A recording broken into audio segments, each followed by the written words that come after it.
Our next guest is a prime example of practicing what you preach. She's a work-life balance expert who is also a CEO, a best-selling author, and the mother of three. Wow. She knows a thing or two about this. Here to explain how the power of gratitude can increase our wellness, especially during the holidays. Please welcome back Samantha Ettus. Welcome, Samantha. Happy holidays. Yes, indeed. If anybody knows about this, it is you for sure. I know how busy you are. I know you started your company, Park Place Payments, which helps stay-at-home moms stay busy and employed, which is so fantastic. And this is also fantastic. And earn money, of course. And earn money, of course. Yeah, no, of course, earn money. Yeah. But also focusing on things, on gratitude and how important it is, both professionally and personally, because it can help keep us on the track to better health. Tell us about it. It really can. And one of the things that happens is every day is a series of highs and lows, of great moments and bad ones, right? Like you get bad news from a family member, but then you get a promotion at work or whatever it is. We're always going back and forth. And so we never want to label a day a bad day or a bad week. Instead, it was just a bad moment. The next moment might be wonderful. And one of the ways to stay positive, especially when you're so busy over the holidays, is to think of your life in slices and to think, okay, there's 7 slices in my life. I have my family, my friends, my work, my community, my hobbies, and my health, and my relationship if I have one. And so those are the things. You go through all your slices and you realize all your slices are never all going bad at the same time, right? You might have a health scare, but then your family's doing great, or you might be doing great at work, and then your friendships aren't perfect. But when you look at your slices and you kind of lie in bed and think of just the things that aren't working, it's easy to get into that spiral, that rotisserie of doubt and negativity. But if you force yourself to think about all of your slices, it's impossible not to feel grateful for the ones that are going right. And I think one of the reasons that people fall into, oh, everything's miserable, has a lot to do with social media, unfortunately. You know, social media can be used for bad, not always for good. And it can get tricky. Their words like blessed and grateful have now become hashtags that people just throw around like it's nothing. And I think to myself, what is going on? Is this just, it's just a way for you to like put up a picture of you in a dress? Right. Why are you using these hashtags? Hashtag blessed, my car. Yeah, hashtag blessed. I have a night out on. with friends, right? Wait, what? How do we fix that? They're so overused, and it's also like, you know, when someone says relax, you get angrier. You're like, relax.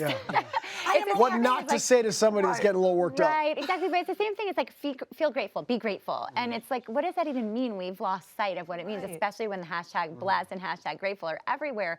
So one of the things is just think about the fact that you actually are thankful for certain things in your life. And when you think about what it actually means, it just means being thankful.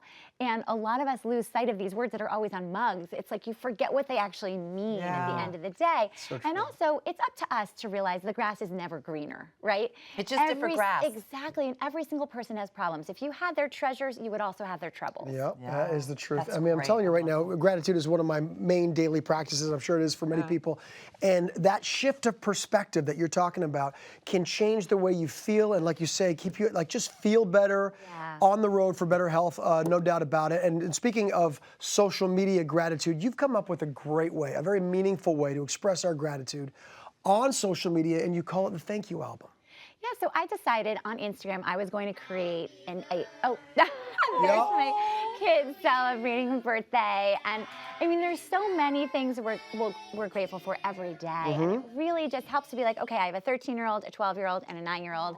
I'm so grateful for them, even when things are going wrong. I saw a mom in the supermarket the other day, and I said, how are your kids? And you're used to people saying, oh, great. And she goes, well, one's always unhappy, but that's how it is with 3 kids. And I thought, well, I was actually grateful for her honesty. That's actually kind of funny. But you know, there's that saying, you should only be as happy as your unhappiest child. You can only, and I say, no, you have to always be as happy as your happiest child, because otherwise, if you have multiple kids, you'll never be happy. Right. So, you know, but making a thank you album, for me, it's like when I get down, I just open up that album and it's like a highlight reel of my own life, and everyone can do it. My 13-year-old daughter is really excited about doing hers. I told her about it, and now she's in the And so what we just saw right there are what you would post like on that's part of my Instagram thank you stories. album. Okay, it's so like on Instagram on the top you can do highlights. That's and exactly you name an album, and mine is called the Thank You album. Perfect. And that's, you know, and that's not just during the holidays. I feel like we should all be doing that once a month, just to take a deep breath and say, you know what, this is what I'm thankful for today. Yes, this might not be going great, but guess what? I am I'm fortunate to wake up every morning and see the sky and breathe and actually be able to get up out of my bed and walk. That in itself is a gift. And until anyone has lost someone close to them, they don't really understand it as deeply. And it's so true. It's like even if your stomach is hurting one day and the next day it's not, you're like, oh, I'm so grateful my stomach's not hurting. It's sometimes we have to lose something to realize it's habit. To learn to appreciate it. So what are some activities that you and your family do to sort of promote giving back around the holidays that really, makes a family become closer? Yeah, well, a few years ago, I recognized that between teacher gifts and holiday parties and concerts and all the holiday stuff that you have as a parent, on top of your normal work life and everyday life, it just gets really overwhelming. And sometimes we forget that the end goal is not what it's about. It's about the process. And so we're so busy doing everything for the holidays, and we're showing our kids so much stress and anxiety. They're going to remember how they felt far more than they're going to remember what you gave them. Definitely. In fact, 75% of kids don't remember what they got last year for the holidays. So it's much more important to focus on experiences because that's what we remember. So try to take a deep breath and realize, what is this about? Why are we celebrating the holidays? It's about being together. So one of the things I did, we celebrate Hanukkah in my family, which has 8 nights. And for parents, that can be a lot of pressure. It's not That's just one day. It's 8 nights. So what we do is one day is sibling gifts. So the kids have to think of what they're getting their siblings. And they spend a lot of time. They have a budget, and they spend a lot of time thinking about what it will be and ordering it with me. And that's what they give each other. So that's one night. Another night, we do charity night. They can each pick one charity that gets $30 or $40 that we give to the charity on their behalf. And they're researching it. So like my son is obsessed with preserving the ocean and plastics in the ocean. So he chose an ocean charity. And then my daughter is obsessed with racial injustice. She chose a charity that focuses on that. So it's really cool to get them to think what's important to you. There's a website I actually love, and it's especially for younger kids. It's called Donors Choose. And you can choose a classroom in your state.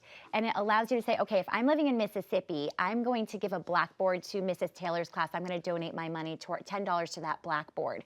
But your kids can go on there and say, okay, this classroom needs art supplies. This classroom needs backpacks for the kids because they can't afford them. And it makes your kids feel involved. And then usually they write you a thank you note. It's a really cool thing. Thank you so much for spreading all of this great information, and obviously something so important, especially during the holidays, like you're saying. Great ideas, everybody. For more information on work-life issues, success strategies, and a whole lot more, go to SamanthaEttus.com.